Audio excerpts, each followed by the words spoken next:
Alright, so if you are using Ubuntu 24.04 inside VirtualBox and your Wi-Fi suddenly disappears, don't freak out because this happens all the time.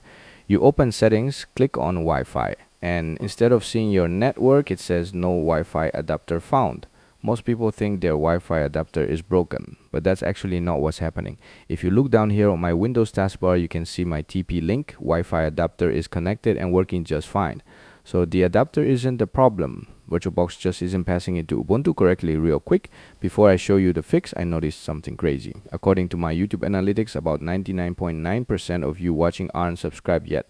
So if this video helps you out, hit that subscribe button. It really helps the channel. And now let's fix this.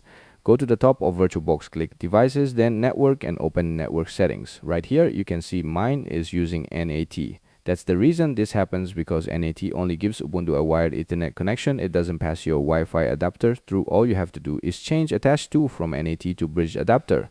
After that, open the name menu and choose your Wi-Fi adapter. Mine is the TP-Link wireless USB adapter. Leave the rest of the settings exactly like mine and click OK. Now open settings again and go to USB. Make sure enable USB controller is checked. Then select USB 3.0. Now start Ubuntu one more time. Give it a few seconds after it boots. And there we go. As you can see, the Wi-Fi option is back. Ubuntu detects the adapter and everything is working perfectly again.